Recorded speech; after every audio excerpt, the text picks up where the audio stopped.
Hello friends, welcome to our YouTube channel teaching exam overload. दोस्तों, आज के session के अंतर्गत आपकी जो सीटेट जुलाई 2024 की क्लासेस लगातार अच्छे ढंग से चल रही हैं, उसमें आज हमारी सीडीपी की नेक्स्ट क्लास है, जिसमें आज का हमारा टॉपिक क्या है?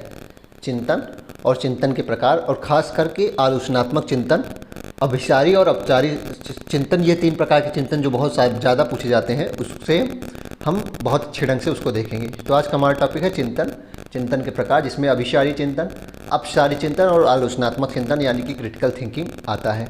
देखते हैं, फिर बिना किसी देरी के शुरू करते हैं।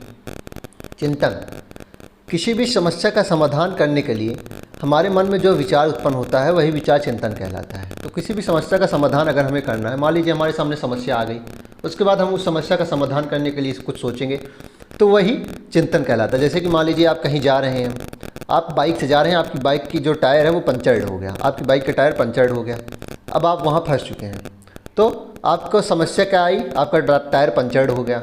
टायर पंचर्ड हो गया तो आपके मन में कुछ विचार आया होगा ना कि हम इसको इतनी दूर तक कैसे ले जाते हैं, या किसी घर में मदद मांगते हैं, कुछ भी विचार आ सकता है। या फिर आसपास की दुकान पे जाके पंप हो तो हैंड पंप जो होती है, हवा हाथ से भरी जाती है, उसको भरवाएंगे। या फिर आप कहाँ तक जाएंगे? आप पेट्रोल पंप कोई देखेंगे कि उसका वहाँ भी हवा फिल हो जाती है, तो आप वहाँ तक जाएंगे, हवा फिल करा के फिर पंचर बनवाने के लिए दुकान तक जाएंगे पंचर्ड वाली। तो ये सब आपके जो मन में विचार उत्पन्न हुआ, यही चिंतन कहलाता है। तो इसको सिंपल शब्दों में क्या कह सकते हैं? जब आपके सामने समस्या आती है, तो समस्या का हल निकालने के लिए आपके मन में जो भी विचार आता है, जो भी विचार होता है, वही चिंतन कहलाता है। चिंतन का आरंभ समस्या उत्पन्न होने पर होता है तथा समस्या समाधान होने तक चलता है। तो चिंतन का आरंभ कब होता है? जब समस्या हमारे सामने आती है। जैसे कि ऊपर के उदाहरण में देख लीजिए कि जब आपकी गाड़ी पंचर हुई, तब आप चिंतन आप ही देखिए कि आप जब जाते रहते हैं, आप मान लीजिए बाइक से जा रहे हैं, तो आपके मन में ऐसा कोई विचार आएगा कि हमारी गाड़ी को बनवाना है, गाड़ी को बनवाना है। किसी और समस्या के बारे में भले आप बाइक चलाते हुए चिंतन कर सकते हैं कि मेरा ऐसा दिक्कत ये है कि बाइक में हवा नहीं है, ये फिर मेरा कपड़ा ठीक नहीं है, लेकिन वो तो अलग समस्या हो जाएगी ना, अलग समस्या का अलग चिंतन होता है। लेकिन चिंतन प्रारंभ कैसे होता है? चिंतन प्रारंभ होने के लिए समस्या का उत्पन्न होना आवश्यक है। जैसे कि आप इस पहले नहीं सोचते होंगे कि बाइक मेरी खराब है, मुझे इसे बनवाना है। जब बाइक पंचर हुई, तब आपको समस्या आई, फिर आपका चिंतन प्रारंभ हुआ। और जब तक आपने बाइक बनवाए नहीं, जब तक आपने टायर को पंचर ठीक किया नहीं, तब तक चिंतन रहा, उसके बाद चिंतन नहीं रहा। आगे देखते हैं। आगे है चिंतन के प्रकार। आगे क्या है? चिंतन के प्रकार। पहला है स्वलीन चिंतन। पहला क्या है? स्वलीन या फिर ऑटिस्टिक चिंतन, ऑटिस्टिक थिंकिंग। स्वलीन का अर्थ क्या होता है? स्वयं में लीन होना। स्वालीनता भी आप पढ़े होंगे ना, ऑटिज्म।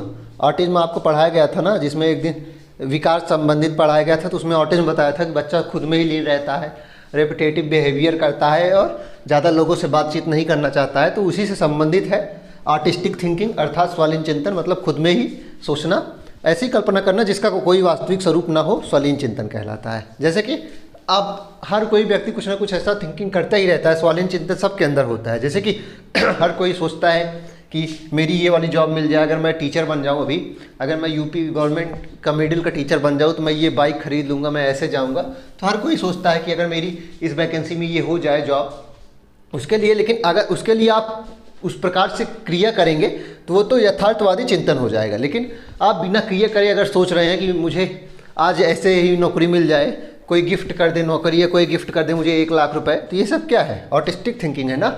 इसका कोई वास्तविक स्वरूप थोड़ी ना है, ना ही ये पूरा होने वाला है। तो ये ऑटिस्टिक थिंकिंग होती है। यथार्थवादी चिंतन क्या होता है? वास्तविकता से जो संबंधित होता है चिंतन, वो यथार्थवादी चिंतन होता है। जैसे कि आप मान लीजिए पढ़ाई कर रहे हैं, उसके बाद आप चिंतन कर रहे हैं कि मुझे इतने मॉक टेस्ट लगाने हैं ताकि मेरे नंबर जो हैं वो अभी आ रहे हैं 90, अब मेरे नंबर हमको 130 तक करना है, इसलिए हमको अभी 15 मॉक टेस्ट और लगाने हैं। 15 मॉक टेस्ट आप लगाने हैं, तभी हमारा नंबर बढ़ सकता है। तो ये क्या है? यथार्थवादी चिंतन है ना, वास्तविक सच से जुड़ा हुआ है चिंतन है, तो इसलिए इसे रियलिस्टिक थिंकिंग कहा जाता है। आगे देखते हैं यथार्थवादी चिंतन के प्रकार। देख लेते हैं। पहला है अभिसारी चिंतन या फिर कन्वर्जेंट थिंकिंग, बहुत इंपॉर्टेंट है। अभिसारी चिंतन, अपसारी चिंतन और क्रिटिकल थिंकिंग, यही तीन पूछे जाते हैं। सच कहा जाए तो यही 95% यही पूछे जाएंगे। चिंतन क्या होता है? बहुत मुश्किल है पूछ लिया जाए। और ऑटिस्टिक चिंतन भी बहुत मुश्किल होता है। अभिसारी चिंतन या कन्वर्जेंट देखते हैं। इसमें समस्याएं के एक ही बिंदु पर केंद्रित होता है और समस्या का समाधान भी एक ही होता है। मतलब समस्या में केवल एक बिंदु पर केंद्र किया जाए, समस्या का जो फोकस हो केवल एक बिंदु पे हो और उसका जो समाधान भी हो वह केवल एक ही डायरेक्शनल मतलब यूनिडायरेक्शनल हो। ऐसा नहीं है कि कई उसके आंसर आ सकते हैं, एक ही डायरेक्शनल हो तो वो क्या कहलाता है, अभिसारी चिंतन कहलाता है। और जैसे कि उदाहरण देख लीजिए, भारत की राजधानी, अगर कोई प्रश्न प्रश्न पूछ रहा हूँ भारत की राजधानी क्या है, तो समस्या उत्पन्न कर दिया मैंने आपसे प्रश्न पूछा, समस्या उत्पन्न हुई तो आप उसको हल करने के लिए जो विचार करेंगे वही चिंतन हो जाएगा, तो चिंतन चालू हुआ। उसके बाद आपका जो उत्तर आया दिल्ली, ऐसा तो है नहीं कि दूसरे व्यक्ति के लिए कोलकाता सही हो जाएगा। भारत की राजधानी पूछा है तो ऐसा तो है नहीं कि दूसरे व्यक्ति के लिए या तीसरे व्यक्ति के लिए उत्तर प्रदेश या अन्य राजधानियाँ हो जाएंगी। सही उत्तर तो केवल एक ही होगा ना, दिल्ली।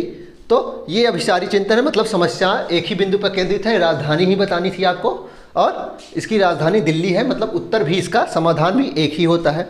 और इसके द्वारा खोजा गया समाधान बंद अंत वाला होता है, क्लोज एंडेड होता है, मतलब कि सबके लिए एक ही आंसर होगा। क्लोज एंडेड का सिंपल शब्द है कि सबके लिए एक ही आंसर होता है, कोई बना के नहीं लिख सकता। मतलब जैसे कि कोई बना के इसको नहीं लिख सकता कि भारत की राजधानी कोलकाता भी हो सकती थी, लेकिन ऐसा नहीं है। ये सब क्या है, ये गलत है। कन्वर्जेंट थिंकिंग में क्या होता है कि आंसर क्लोज एंडेड होता है, मतलब आपको सीधे सीधे उत्तर देना है, दिल्ली है तो दिल्ली ही है।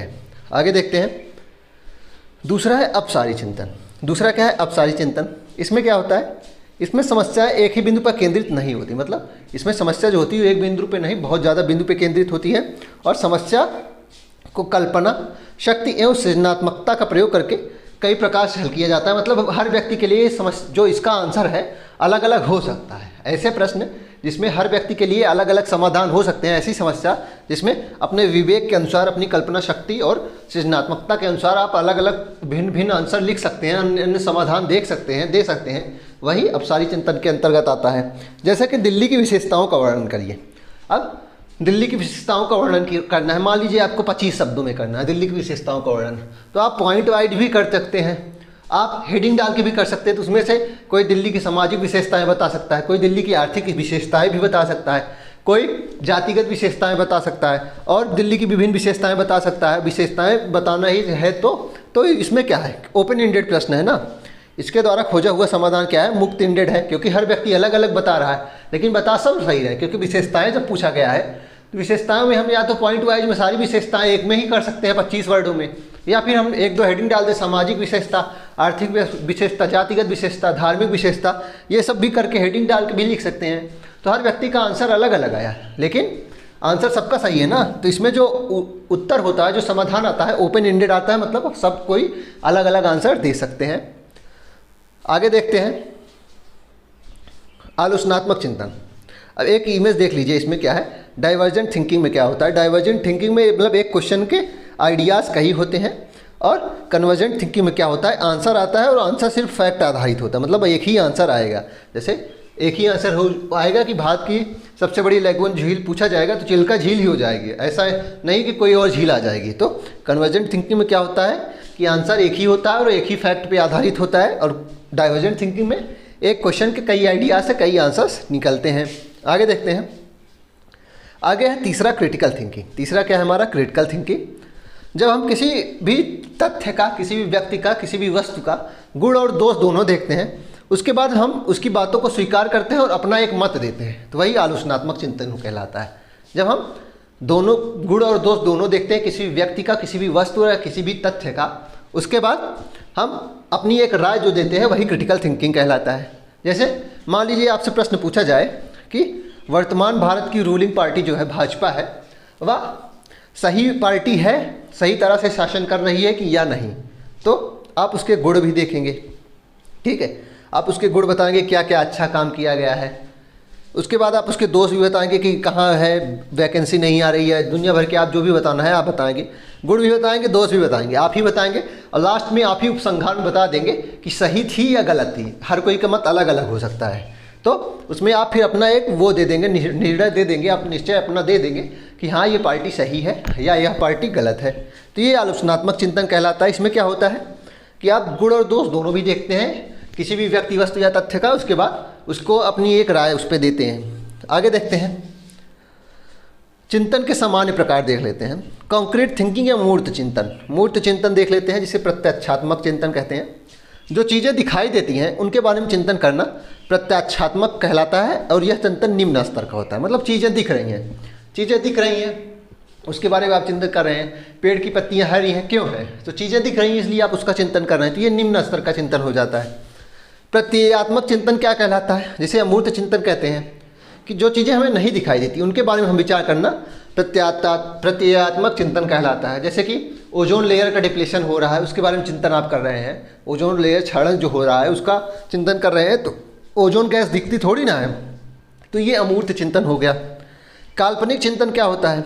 पूर्व अनुभव के आधार पे हम जो कल्पना करते हैं उसे हम काल्पनिक चिंतन कह लेते हैं। तो जो हमारा पूर्व अनुभव होता है, जो हम अपने भूतकाल में जो भी चीज़ें देखे रहते हैं, जो भी चीज़ें हम महसूस किए रहते हैं, उसके आधार पे जब हम कल्पना करते हैं तो वही हमारा काल्पनिक चिंतन होता है। चौथा है तार्किक चिंतन। किसी चीज़ या वस्तु के बारे में तर्क करना, विचार करना तार्किक चिंतन कहलाता है, या चिंतन का सर्वोत्तम स्तर होता है। तो चिंतन का सबसे निम्नतम स्तर कौन सा हो गया? मूर्त चिंतन, कॉन्क्रीट थिंकिंग। उसके बाद सबसे सर्वोत्तम स्तर कौन सा हो जाएगा? तार्किक चिंतन। मतलब आप किसी भी चीज़ के बारे में तर्क करेंगे, उसके बाद अपने विचार देंगे। किसी भी टॉपिक के बारे में तर्क करेंगे, जैसे कि क्रिटिकल थिंकिंग में होता है, गुण और दोष दोनों देखते हैं, वैसे इसमें तर्क देंगे आप अपना कि ये चीज़ अच्छी है कि नहीं, आप ये चीज़ अच्छी है कि नहीं। जैसे पॉलीथीन्स का यूज करना अच्छा है या नहीं, ये प्रश्न है, तो आप पॉलीथीन्स के पॉजिटिव्स भी देखेंगे कि हाँ, हर कोई व्यक्ति आज आसानी से चीज़ों को कर सकता है। उसके बाद उसके दोषों को गिनाएंगे। जब आप उसके दोषों को गिनाएंगे तो आपको पता चलेगा कि उसके दोष ज़्यादा हैं, गुण कम है, तो आप बताएंगे कि पॉलीथीन का यूज करना अच्छा नहीं है। तो तर्क करने के बाद आपने विचार दिया है ना, तो ये तार्किक चिंतन कहलाता है और ये सर्वोत्तम स्तर का चिंतन होता है। चलिए फिर इसी के साथ आज के सेशन को हम समाप्त करते हैं। आशा करता हूँ कि आपके क्लास पसंद आई होगी। अगर आप इसी तरह के अन्य सेशन भी देखना चाहते हैं तो हमारे यूट्यूब चैनल को लाइक करें, सब्सक्राइब करें तथा ज़्यादा से ज़्यादा शेयर करें। साथ ही अगर आप इसकी PDF प्राप्त करना चाहते हैं तो हमारे टेलीग्राम चैनल का लिंक डिस्क्रिप्शन बॉक्स में है, आप उसको ज्वाइन कर लीजिए, आपको सारी PDF वहीं मिलेंगी। चलिए फिर, धन्यवाद।